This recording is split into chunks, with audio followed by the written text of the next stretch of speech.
Good morning students, this is Jiten Mishra.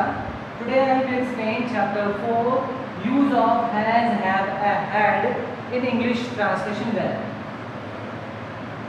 So first of all, this is a पहचान of the sentence. Hindi में हम कैसे sentence को पहचानेंगे?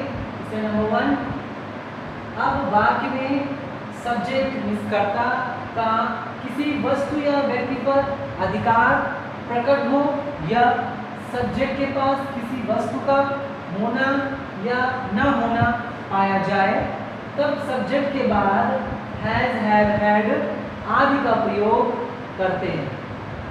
नंबर 2, हैव के अन्य अर्थ भी होते हैं, जैसे भोजन करना, चाय पीना, बीमार होना, स्नान करना, कष्ट या परेशानी सहना, आनंद लेना आदि। Number 3, to take, to experience and to receive के अर्थ में नेगेटिव तथा इंटरप्रेटिव बनाने के लिए डू, डज, डिड का प्रयोग करते हैं। इस सेंटेंस को फ्रेम करने के लिए हम नेगेटिव बनाना है या इंटरप्रेटिव बनाना है तो हम ये हेल्पिंग वर्ब का यूज करते हैं, डू, डज एंड डिड का। अब इसमें हम रूल्स के बारे में बात करते हैं। इसमें रूल नंबर 1 है आपका हैव तथा हैज का प्रयोग प्रेजेंट टेंस यानी वर्तमान काल के लिए किया जाता है। We will use have in present tense. Number 2, I, you, we, they आदि सब्जेक्ट के साथ have का प्रयोग किया जाता है। We will use have of these types of subjects like I, you, we, they. And rule number 3, he, she तथा name आदि सब्जेक्ट के साथ has का प्रयोग किया जाता है। We will use has in the subject he, she, it and कोई भी और आपके नेम अगर किसी के आते हैं तो वहाँ पर has का यूज करते हैं। अब रूल नंबर 4, had का प्रयोग past tense में सभी सब्जेक्ट के साथ किया जाता है। We will use had in all types of subjects in past tense. In rule number 5, in affirmative statements means सकारात्मक वाक्यों में सब्जेक्ट के बाद have, has, had और नाउन का प्रयोग किया जाता है। नंबर 6, नेगेटिव स्टेटमेंट्स मीन्स नकारात्मक वाक्यों में सब्जेक्ट के बाद has, have, had और इसके बाद no, not और नाउन का प्रयोग किया जाता है। Rule number 7, interrogative statements means प्रश्नवाचक वाक्य में इसमें नंबर 1 है हैज, हैव, हैड का प्रयोग सब्जेक्ट से पहले करते हैं। We will use has, have, had before the subjects in interrogative statements.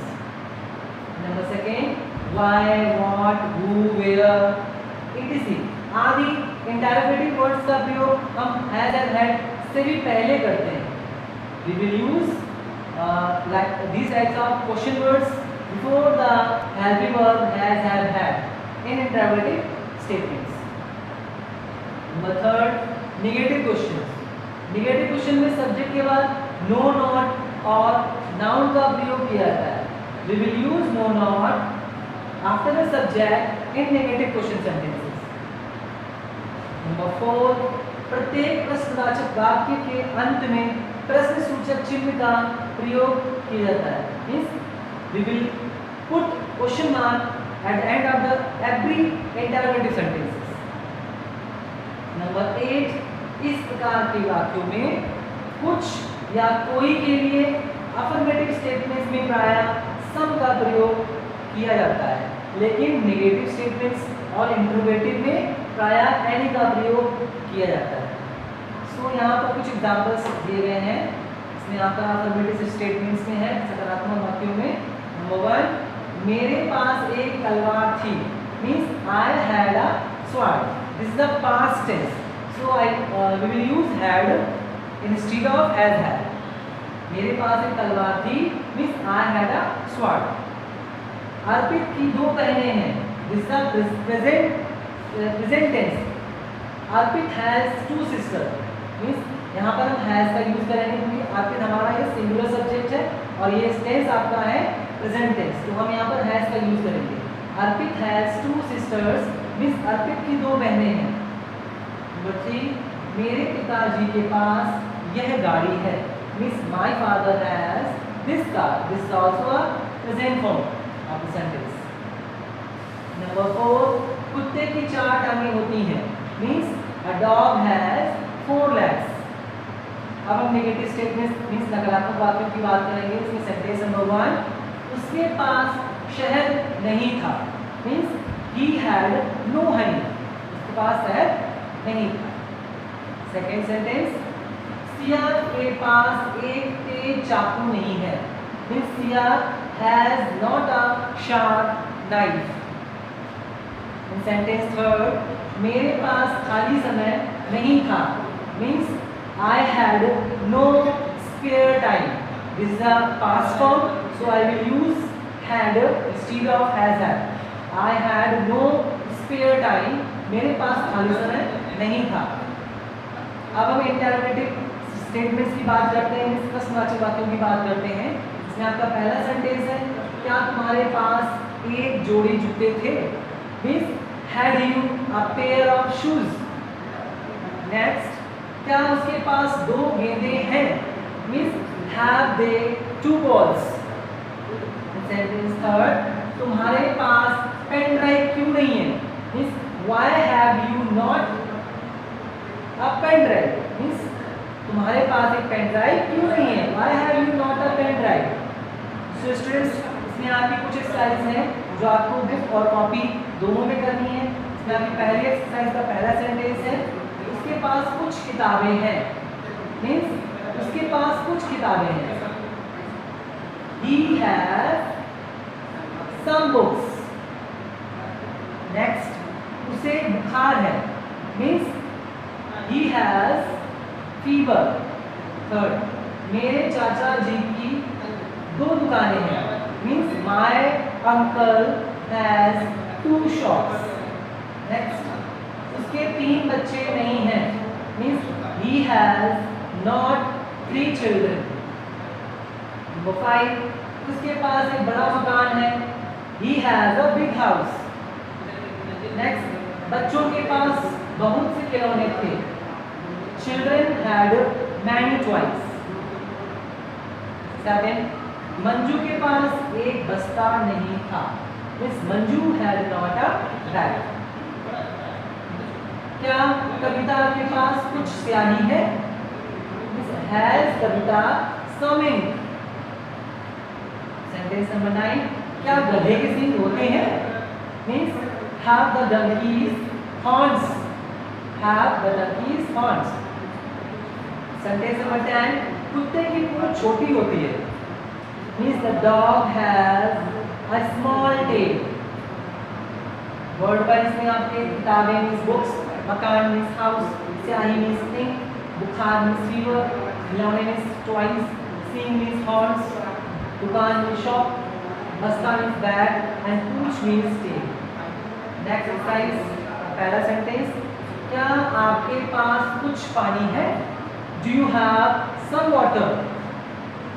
Second, क्या उसके पास एक गुब्बारा है, does he have a balloon. In third sentence, एक सप्ताह में कितने दिन होते हैं, means how many days are there in a week.